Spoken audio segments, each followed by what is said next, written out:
Engineering college के विद्यार्थी दोस्तों, जिस विषय पर आपसे बात करना चाहता हूं, ये विषय आपके और मेरे देश के लिए बहुत महत्वपूर्ण है।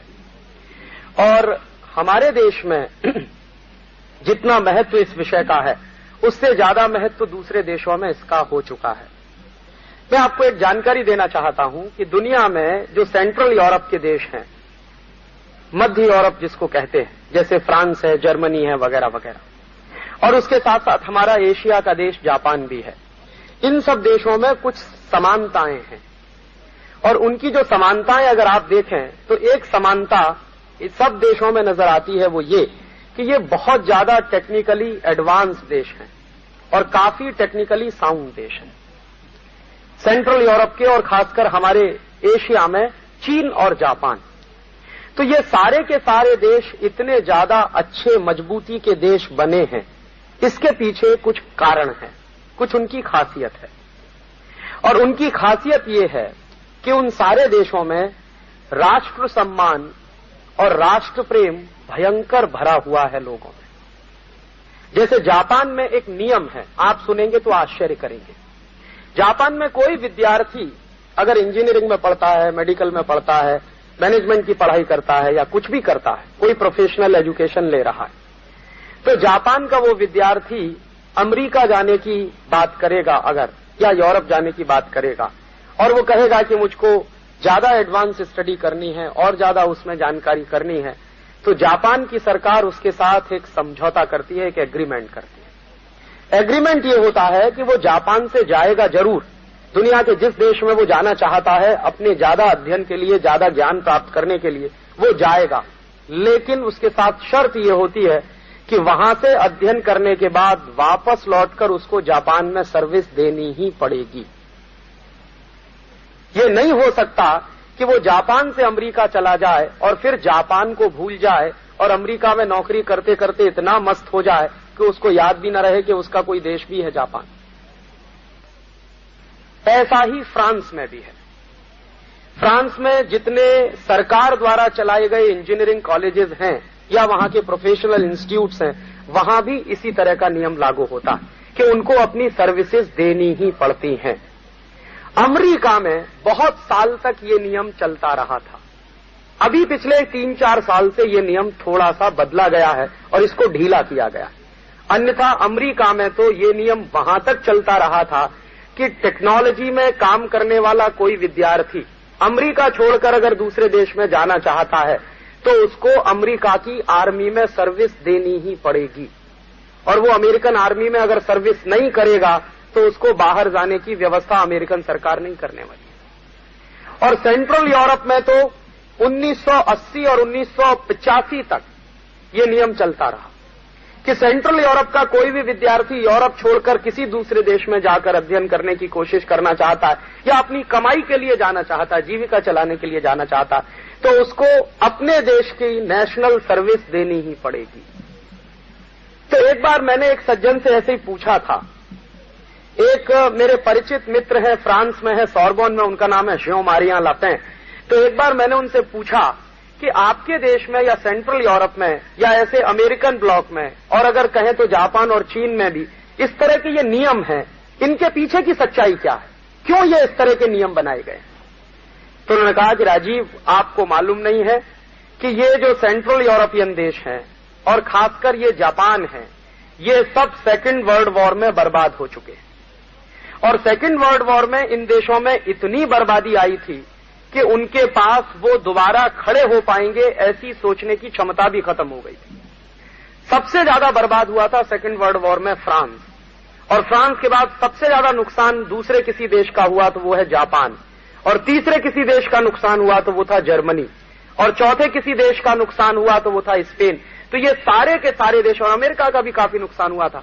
तो उनका कहना था कि ये सेकेंड वर्ल्ड वॉर की जब लड़ाई हुई थी तो इन सब देशों में इतनी बर्बादियां हुई हैं, तो ये सारे के सारे देशों ने जब अपने अपने देश को फिर से खड़ा करने का, अपने देश को रीस्ट्रक्चर करने के जो प्लान बनाए, जो योजनाएं बनाई, तो उन सारे की सारी योजनाओं में ये सबसे महत्वपूर्ण बात ये थी कि उनके देश की बुद्धि और उनके देश का इंटेलेक्ट उनके देश के काम में आता है कि नहीं आता। और उन्होंने जो गोल्डन रूल बनाया, जो वर्षों वर्षों चलता रहा पूरे यूरोप में और सेंट्रल एशिया के भी कुछ देशों में ये गोल्डन रूल चला है काफी समय तक, मलेशिया में चला, इंडोनेशिया में चला। तो वो गोल्डन रूल यही था कि हमारे पास अगर इंटेलेक्ट सरप्लस में होगा तब हम उसको बाहर भेजने की बात सोचेंगे, जब तक हमारी अपनी जरूरत का होगा तब तक उसको नेशनल सर्विसेज देनी ही पड़ेंगी। और मैं आपको एक सॉलिड एग्जाम्पल देना चाहता हूं। इस समय अमेरिकन प्रेसिडेंट है बिल क्लिंटन। ये अपने स्टूडेंट लाइफ में मैनेजमेंट के स्टूडेंट रहे और मैनेजमेंट के स्टूडेंट रहने के साथ साथ बिल क्लिंटन जिस समय पढ़ते थे तो इनके मन में बहुत बड़ा सपना रहा कि ये फ्रांस में जाएं, जर्मनी में जाएं और वहां पर कुछ ज्यादा पढ़कर या वहां कुछ ज्यादा कमाई करें। तो इन्होंने कोशिश की, तो इनको उसी शर्त का पालन करना पड़ा था। और आपको जानकारी है, शायद आपने पढ़े भी होंगे कुछ उस समय के जानकारियों वाले न्यूज पेपर्स में या मैगजीन्स में कि जिस समय बिल क्लिंटन की पढ़ाई चलती थी उस समय वियतनाम युद्ध चल रहा था और अमेरिका जो है वियतनाम में मार खा रहा था। तो बिल क्लिंटन को आदेश आया था कि अगर आपको जाना है बाहर कमाई करने के लिए तो आपको पहले अपने नेशनल आर्मी को सर्व करना पड़ेगा।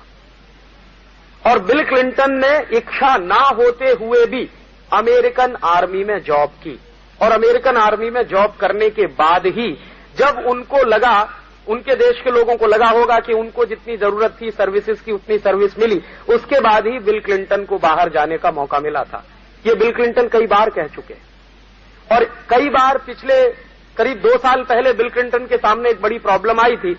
वहां की यूनिवर्सिटीज में, यूनिवर्सिटी ऑफ इलिनॉय में कुछ स्टूडेंट्स ने स्ट्राइक की थी, उनके साथ उनके प्रोफेसर्स भी शामिल थे। तो स्ट्राइक का जो इशू था वो यही था कि इलिनॉय के स्टूडेंट्स चाहते थे कि वो वहां से निकलें और दूसरे देशों में जाने का उनको मौका मिले। तो बिल क्लिंटन ने उनको यही कहकर शांत कराया था कि पहले आपको नेशनल सर्विसेज देनी ही पड़ेंगी, उसके बाद कहीं आप बाहर जाने की बात सोच सकते हैं या उसका सपना देख सकते हैं। तो मैंने आपसे सबसे पहले कहा कि ये देश दिखने में जो टेक्नोलॉजी हम पढ़ते हैं या पढ़ाते हैं या सीखते हैं या सिखाते हैं, उस टेक्नोलॉजी के मामले में ये सेंट्रल यूरोपियन कंट्रीज बहुत सॉलिड माने जाते हैं और उनके साथ अमेरिका भी है, जापान भी है, चीन भी है।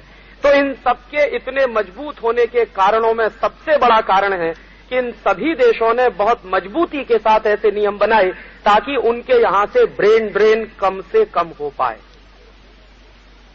लेकिन इसका उल्टा एक दूसरा काम और किया इन लोगों ने, इसका उल्टा एक दूसरा काम और किया जो शायद ही कोई कहेगा और मैं उसको पूरी ईमानदारी और निर्भीकता से कहना चाहता हूं।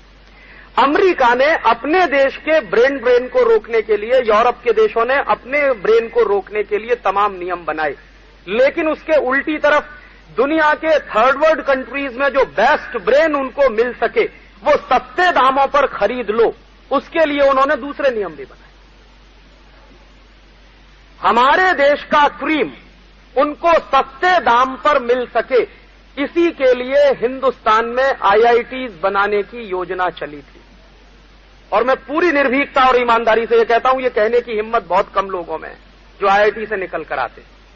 ये जो आईआईटीज खड़े हुए हैं हमारे देश में 5 और 6, 6वां बनारस में, ये सब के सब आईआईटीज खड़े हुए हैं। अमेरिका की एक योजना थी जो भारत में लागू हुई थी, उसमें जो एड आई थी, जो मदद आई थी, उसके आधार पर ये खड़े हुए हैं। एक दिन मैंने प्रोफेसर यशपाल से ये बात कही। प्रोफेसर यशपाल इस देश के बड़े बुद्धिजीवियों में माने जाते हैं और यूनिवर्सिटी ग्रांट कमीशन के प्रेसिडेंट और चेयरमैन रह चुके हैं।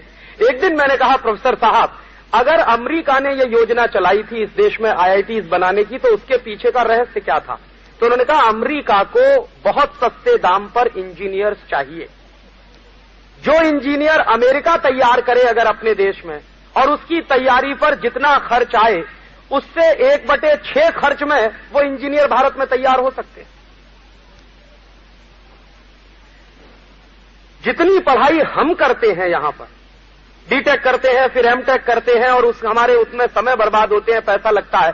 तो अगर हम हमारे समय का कैलकुलेशन करें और उसके साथ साथ अपने नेशनल रिसोर्सेज का कैलकुलेशन करें, तो अमेरिका का ये मानना है, और प्रोफेसर यशपाल ने एक दिन मुझसे कहा कि अगर यही इंजीनियर जो तुम्हारे आईआईटी में तैयार होता है या देश के आईआईटी में तैयार होता है, ये अमेरिका की किसी आईआईटी में तैयार हो तो 6 गुना खर्च आता।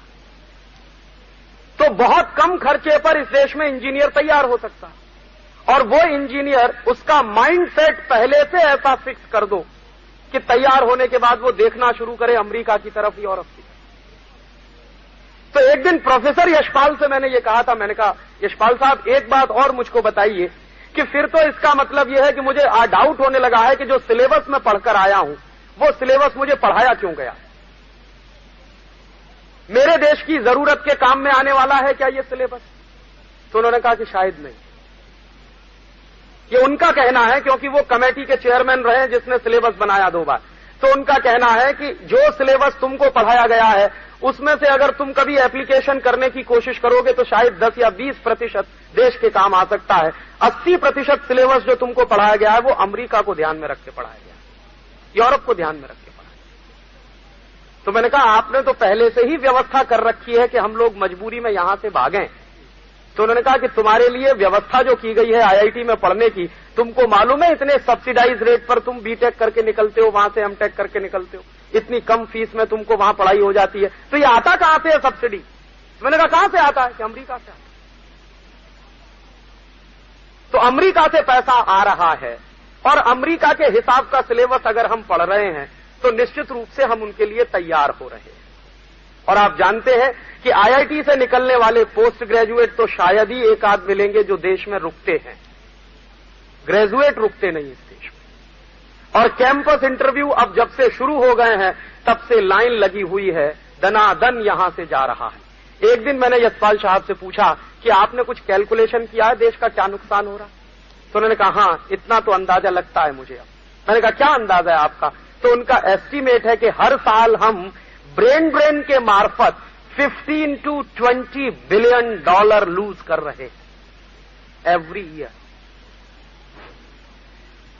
तो हर साल हम 15 से 20 अरब डॉलर का नुकसान करते हैं जब इस देश का इंजीनियर, इस देश का डॉक्टर, इस देश का प्रोफेशनल मैनेजमेंट का या इस देश का सॉफ्टवेयर का, कंप्यूटर का इंजीनियर देश के बाहर चला जाता है और अमेरिकन इकोनॉमी में खप जाता है।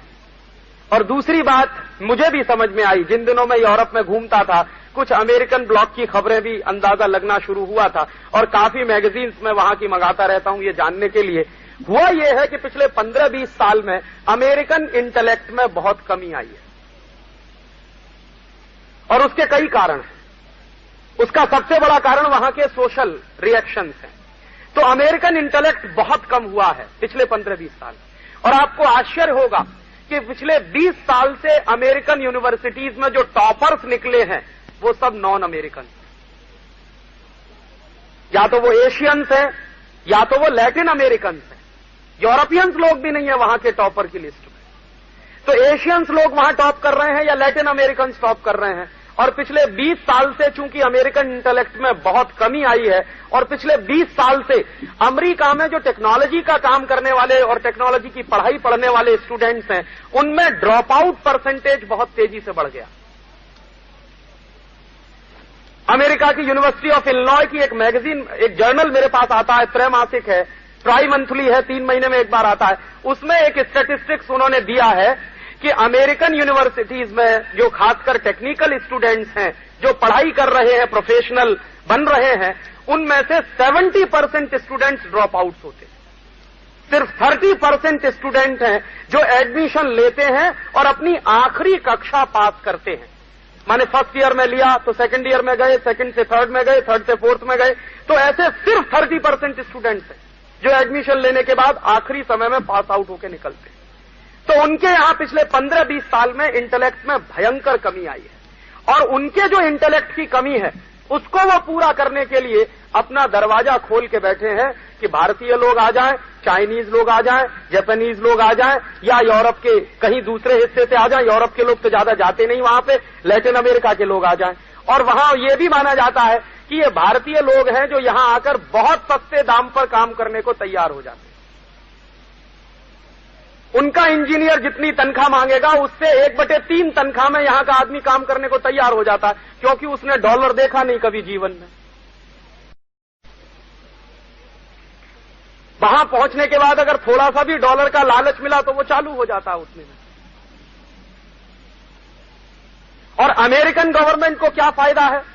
तो एक दिन प्रोफेसर यशपाल ही मुझको कह रहे थे कि देखो राजीव, अमेरिकन गवर्नमेंट एक साल में जो क्रीम खींचती है एशिया से, लैटिन अमेरिका के देशों से। तो अमेरिकन गवर्नमेंट जो क्रीम खींचती है एशिया और लैटिन अमेरिका से, अगर यही क्रीम अमेरिका को अपने यहां प्रोड्यूस करनी पड़े तो अमेरिकन गवर्नमेंट का कितना खर्चा होगा? तो उनका कहना है on an average American government का एक साल में 150 से 200 बिलियन डॉलर का खर्च होगा, जो उनको बहुत सस्ते दाम पर मिल जाता है। तो हम लोग हैं दोस्तों, पढ़ते यहां हैं, मेहनत यहां करते हैं, खाते यहां की हैं, और जो भी तकलीफ होते हैं वो यही है, और बजाते हैं फिर जाके अमेरिका की, बजाते हैं यूरोप।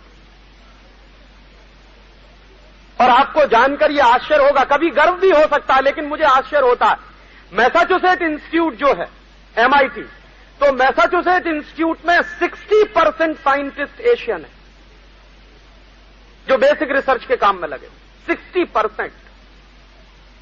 और उसके बावजूद क्या होता है? उसके बावजूद यह होता है कि हम लोग बड़े फक्र से चले तो जाते हैं अमेरिका, लेकिन वहां जाने के बाद आपको मालूम नहीं कि हमेशा आपको सेकंड और थर्ड ग्रेड सिटीजन ही ट्रीट किया जाता है।